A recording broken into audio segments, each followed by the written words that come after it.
What's up, guys? My name is Zach, and today I am driving a 2008 Ford Crown Victoria P71. Up front is a 4.6-liter V8, and down below is a 4-speed automatic transmission. Now, I am super excited to be driving this here Crown Vic for a couple of reasons, but mainly the fact that this only has 85,000 miles on it, and these Panther platform Crown Vics are starting to become harder and harder to find. They bottomed out in the early 2010s in terms of price and now have been going back up and up and up. And so finding a clean version like this to review is getting harder and harder. But we don't have to worry about that today because we're in a clean one. Before we get on with anything else, I have a website, zackpradel.com, where you could buy merchandise like stickers. I have this retro sticker pack currently available, as well as you could also submit your vehicle to be reviewed by me through a quick and easy submission form. And you could read my behind the scenes blog to see what I've been filming before I release it on the channel. But let's get back to that 4.6-liter modular V8 under the hood, making about 250 horsepower. Well, Ford used this engine in a lot of vehicles. The Explorers, the E-Chassis vans, the Mercury Grand Marquis, Lincoln Town Car. I mean, they used it all over the map. And so finding parts for these engines pretty easy. Now, they are 2-valve single overhead cam engines. They're not anything particularly impressive in terms of performance. However, they do still get up and go. They offer that nice V8 torque that you're looking for from a sedan like this. But their best trait is their longevity, especially these pursuit vehicles, because they come with a lot of extra transmission coolers and cooling fins, cooling flaps to keep the car nice and happy while out on the job. Like I said, paired to it is a 4-speed automatic transmission. Yeah, it exists, it shifts gears, it's a thing. One thing I wanted to note about the drivetrain before we get on to anything else is the fact that, like I've been saying, of course, this is the police pursuit version of the Crown Victoria, the P71. And with that comes a lot harsher of a ride than what you'd find on other Panther platforms. The suspension is stiff because it has to be able to handle a lot of abuse. So if you are looking at Crown Victorias and you do want the police package, and I'd highly recommend it, just know that you're going to deal with a lot harsher of a ride. It's not going to be quite as pleasant as a Grand Marquis or Lincoln Town Car. And last but not least, of course, the P71 Crown Vic is rear-wheel drive, and this particular one does have a limited slip differential around the back, which is very nice. However, not all Crown Vics came with that, so you're going to want to check your particular vehicle. With that out of the way, let's talk about the interior. Well, in front of me, I have a couple of physical gauges. On the left is my speedometer, on the right is my tachometer, and in the center is my fuel and coolant temperature. These are pretty standard Ford gauges. The F-150s of the era look very similar to this. On the steering wheel, I don't actually have any buttons besides the horn, and of course a big pillowy airbag, but that's about it. Off to the left, I do have my headlight switches and gauge dimmer switches, and on the door, I have power seat adjustments, very nice for a fleet vehicle, as well as power mirrors, power locks, and power windows. Moving into the center, I do get a very typical early 2000s Ford radio. Nothing really too crazy here. I do have a cassette player, as well as seek and tune and things like that. And down below, I have the trunk release. Now, this is for the utility version of the Crown Victoria. The trunk release is mounted high. Of course, being a police officer, you're gonna have to access your equipment at a moment's notice, and so they mounted it up high as opposed to lower down. You'll also notice that there is a warning label with police equipment in the trunk.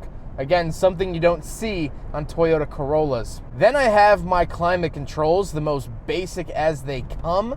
Nothing to write home about here. I have where to send it, fan speed, and temperature. That's it. And then I do have a slide-out center console with an ashtray and cigarette lighter, as well as my cup holders. So we'll do a big friggin' bottle test here in the Crown Vic. But of course, as I expected, it does not pass. Due to these cup holders just being small, I guess our boys in blue don't get to drink too much. But now I do want to talk for a second about the flooring. These are rubberized flooring for police vehicles like this. They can easily be hosed out and are built to withstand lots of boots hitting them and dirt and mud and sludge and whatever might be found in a police car. So that's pretty common to see here on these Crown Victorias. Before we talk about the seats, I want to talk about the interior as a whole, because This is a P71 Police Interceptor Crown Victoria. However, these cars come through auction a lot, and you might see different configurations of the interior. Lots of them will have custom center consoles for police departments. Some of them will have normal floor mats. Some of them will have bench seats. And so I want to clear the air a little bit of any questions you might have about that. Ford sold police departments these cars pretty spartanly. They didn't have many features, and they didn't come with center consoles. It was up to the individual police department to outfit it with the equipment that they needed. Now, a lot of police departments use very similar technology and very similar center consoles from Federal Signal or Havas or Rockland or whatever those companies might be. But they were outfitted to that department's needs, and so you might see different configurations of the interior. You might see a bench seat and say, well, why did they have that? Well, that particular police department figured that's what they needed best, so that's what they did. So don't be spooked if you see different interior setups on the same year, make, and model Crown Vic. But with that being said, let's talk about these seats. These seats are not as comfortable as the bench seats because these are actually outfitted with stab guards. You heard me right. There's a sheet of metal inside these seats that prevents anyone in the back seat from stabbing the driver. This was particularly helpful as a police car, but also as a taxi cab, which these vehicles were later used as. But speaking of seats, we do have back seats, so let's go do a backseat review. All right, so we're in the back of the 2008 Ford Crown Victoria, and a couple of things to note back here. First of all, the seats are okay. They're not super comfortable like in other Panther platform vehicles, but of course this is a detective's car. It doesn't need to be comfortable back here. As I mentioned earlier with the seat in front of me, that's a stab guard. Headroom back here is good. I don't get a center console or any features. The rubberized flooring carries on back here. Arguably more important back here than up there. But something I wanted to note, the reason I have the window rolled down, I wasn't sure, is that a lot of Crown Victorias, at least these police interceptors, don't have functioning inside door handles. Now, luckily, this one does. But something to note is that when police departments prep these cars to sell them at auction or whatever way they use, it's not obvious that the back doors don't have working indoor handles because they're still here, they're just disconnected. So a lot of departments don't go through the hassle of reconnecting the interior door handles. So just so you know, if you plan on buying one of these, it might not have working rear door handles, and that's by design. That's why I lowered the window in case I couldn't get out, because there have been a couple of police vehicles I've reviewed where I've been stuck for a little bit longer than I would have liked. Let's go take a quick look at the trunk, and then we'll talk about the looks. All right, so we're on the back of the Crown Vic Interceptor. I popped the trunk from inside. We talked about that trunk. Release latch, and you just pull it up here, and look at this. This is my golden standard for sedan trunks. I've been quoted as saying, like, the Toyota Avalon doesn't have a huge trunk. This is massive. Fun story, I actually had a friend, Matt, if you're watching, I miss you. He slept back here like a couple of nights, which can definitely happen. I mean, the size and space in here is unreal. It is unlike any other big body chassis cars. And this is the golden standard. If it's not this big, it can't be a 10 because this trunk is a true 10 out of 10. Now we gotta talk about the looks, and I really wanted to drive this car because you never ever really see Crown Victorias in this nice blue. This was a Wisconsin police car. The owner and I speculate it was a detective's car because of the low mileage, but you just don't really see them in blue all that much, so it's kind of nice to see. I also think the Crown Victoria is really understated. I think when you ask a 5-year-old to draw a family 4-door sedan, they'll probably draw something very similar to the Crown Victoria. It's a very calculated body style. It doesn't look like there was some designer with a grand scheme of beauty and art thrown into it. It's just the way it is because the way it is. And I kind of like that utilitarian aspect of the car, but it's not super pretty, it's not super ugly. Let's get to my final thoughts on the Crown Victoria P71. And with my final thoughts, I want to give a little bit of a history of the Crown Victoria. Well, the Crown Victoria name was actually used by Ford back in the 50s, but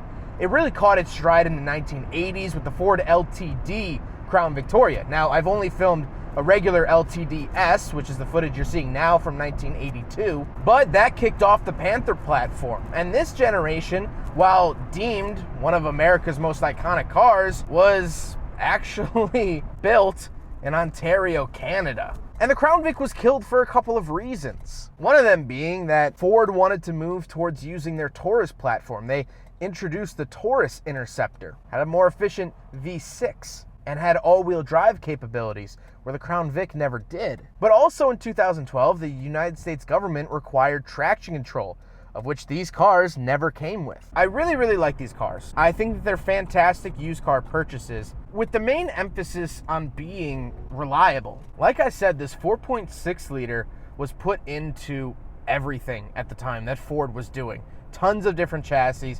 You can go to a junkyard. If there's no Crown Victorias, Grand Marquis, or Lincoln Town cars, you could also find an Explorer. You're gonna have options. You're gonna be able to find parts. And that's the biggest thing, is that parts are so readily available. The last review I did was a 2007, arguably pretty much the same year, Lexus GS350. And I talked about in that video that the headlights are about $1,200 for a pair. Now, on that same parts website, I also looked up the headlight assemblies for a Ford Crown Victoria, and look at that difference. The parts are easy to find, they're cheap, these cars are easy to maintain, they go for hundreds and hundreds of thousands of miles, they have great solid V8s, they're rear-wheel drive if that's something you really want, they're fun, they're very fun, but they're not quite the bargains that they used to be. You used to be able to find a decent running Crown Victoria for $500. Now, not so much.